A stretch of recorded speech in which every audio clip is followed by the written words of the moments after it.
So hello everybody and welcome to this session on personal selling. I'm Dave Roberts, I'm on the faculty here at the Business School, and I'd like to talk to you today about some experience I've had in this world of personal selling. So let me just, if I may, introduce myself and cover briefly where I've spent my life and what I've been doing. When I was sat where you are as an undergrad, I really thought I was going to be an engineer. In fact, I was currently studying a bachelor's in electronic engineering, and I went on to do my master's in electronic engineering. And so that's what I thought my life was going to be. But unfortunately, I discovered that I didn't actually enjoy electronic engineering. So that was a bit of a blow, as you might imagine. So I made a pivotal decision, and I think you're all going to face these pivotal decisions. I made a pivotal decision to take my engineering talent, such as it was, and to apply it in a different way in the commercial world.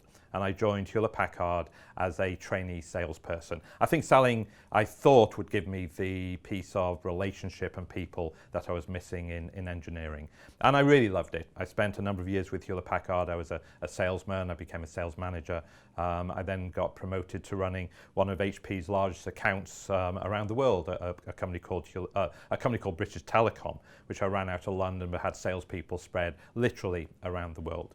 I spent a lot of time traveling the world, positioning Hewlett-Packard products and persuading people that we could bring them value, which really is the essence of selling. Four of us then left Hewlett-Packard and we started a consulting company. Literally one of those stories where we started a business on our kitchen tables and grew it. We started in the UK, expanded into Europe, expanded into then the rest of the world, then sold the whole business to a very large software company on the west coast of the US called Siebel Systems. It doesn't exist anymore. It was bought by Oracle quite a few years ago now. But during that time, I was involved in growing a very small entrepreneurial business to just under $100 million and then selling that business, a very different type of selling, to a large organization. But all of our consulting was around how you grow your top line, which really is the essence of selling. So we spent 16 years working with very large organizations, helping them build their top line. Then I got the opportunity to come here to Flagler. And I received a phone call one day from somebody that was aware of me to say that Flagler was looking to build a sales capability. And so I came here to begin a curriculum, to design a curriculum, mostly for the MBA program, specifically in the area of B2B sales. And very few schools actually teach sales. It's normally a part of marketing, as this one is here, but very few schools take B2B sales and treat it separately. And we've been very lucky here at the Flagler School that people see that sales is a real discipline, is an academic discipline. It's not something that I think is maybe in the minds of many people, which is something that bad people do to good, innocent people. We don't view it that way. I think some schools view selling maybe as what they should teach at Hogwarts, School of the Dark Arts, like this nasty, manipulative, psychologically driven orientation to conning people. Whereas in reality, and this is what I want to talk to you about, there is a very professional role in the world called personal selling.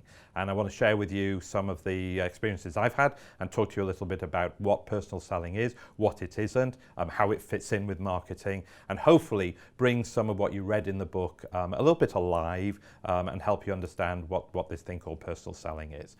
So specifically, we're going to be working around chapter 14 in the book. I'm going to be expanding on it. I'm hopefully not going to duplicate the things that you should have already read, but maybe just take it a little bit further and give you some examples. In terms of agenda for this session, I want to start off with what personal selling is. I'd then like to talk to you about the different types of personal selling and associated with that the different personalities and different people types that would be successful accomplishing those different types of personal selling.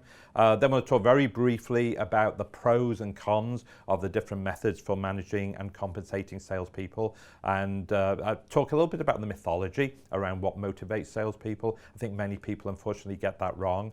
Then I want to talk to you about something that I think many companies are looking at in the current climate, which is this thing called the personal selling process, what it means to have some science around and some logic around selling. And then we'll finish off very briefly covering the three different types of presentation approaches when we're talking about salespeople positioning their company, positioning their capabilities, talking about a solution for the customer.